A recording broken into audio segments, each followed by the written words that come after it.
IONIQ Information. Hello, this video is about 5 new apparent features of the Hyundai KONA Electric that seem to be welcome improvements over the technology that I already have in my Hyundai IONIQ Electric. Intelligent speed limit warning. The KONA will have an intelligent speed limit warning system on it. This will use the front camera and information from the navigation system apparently to identify road speed signs and display the speed limit in real time, both in the nav system and in the main instrument cluster behind the steering wheel. This is definitely something I wish I had in my IONIQ Electric, because my map data seems to be very out of date. I find I'm often guessing what the speed limit is on certain roads, and wondering if I can trust what the sat-nav actually says. 2. Lane following assist. In my last video I quickly mentioned the lane following assist that seems to be there as an additional layer on top of the lane keeping assist system that my IONIQ has in the new KONA Electric. The lane following assist in the KONA will work alongside what they're calling now adaptive smart cruise control to keep the car in the center of the lane, and it works anywhere from 0 miles an hour up to 93 miles an hour apparently. I'm waiting to have a go of the KONA Electric in the UK whenever that becomes a possibility, to see if it's any better than the system that's already in my IONIQ Electric, and Bjorn Nieland has made some videos that show it might be more or less the same, but I think it's probably going to be a little bit of an improvement at least, and a welcome improvement at that. 3. Smart regenerative braking. With the smart cruise control on the IONIQ Electric, it does do some regeneration when you have it on, but it overrides the setting that you have on the paddles that can set the level 3, 2, 1 or 0 for coasting.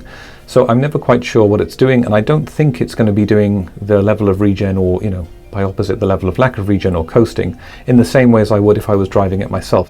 So apparently the KONA Electric's smart regenerative braking will apparently work with its adaptive smart cruise control to automatically adjust the level of regen braking based on radar data from the radar on the front of the car. So whether that will produce, more jerky or smoother smart cruise control, I don't yet know. I haven't driven it, so I'll have to wait to drive it to test. I plan to show how the IONIQ Electric smart cruise control works in its 3 modes of slow, normal and fast reaction to road conditions from the radar on the front of the car. In an upcoming video, so I'll have a basis of comparison for whenever I get to drive the KONA Electric once I've got that up. 4. Lighting features. The KONA Electric is going to have an automatic high beam or high beam assist. This will activate the main or high beam automatically for better visibility at night. High beam is manual at the moment on my IONIQ. I have to kind of watch for road conditions and put it on when it's safe and take it off when it's got there's oncoming traffic or whatever.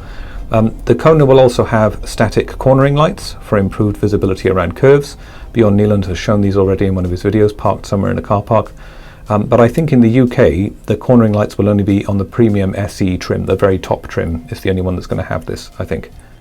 5. Efficiency features. The IONIQ Electric already has some thermal management systems to take care of the health and the range of the battery.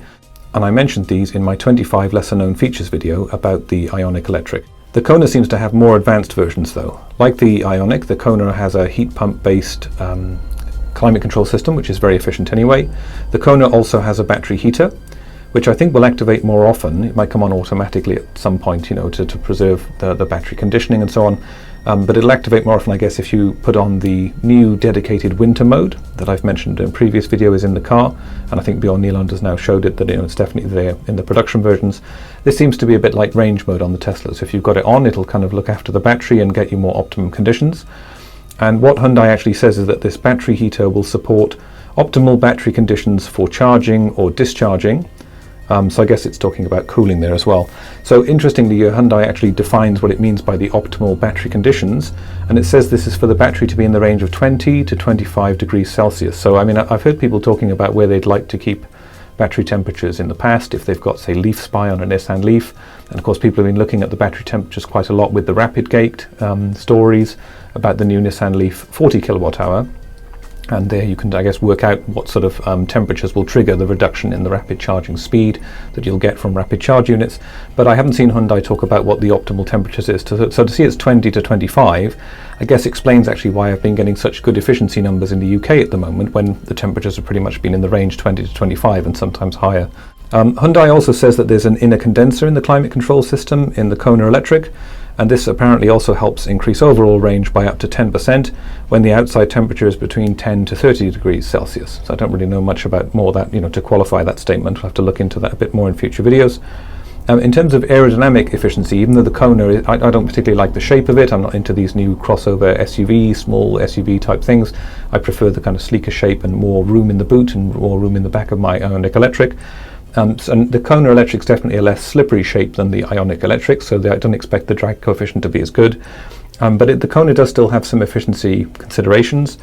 For instance, I've seen that it keeps the IONIQ's vents by the front of the wheels in the front of the car to generate air curtains over the wheels to smooth out the shape of the car when you're moving and give it more, aerodynamic efficiency. So I hope you've enjoyed this quick update on the upcoming Hyundai KONA Electric. Subscribe if you want to see more videos. Thanks for watching, and bye now.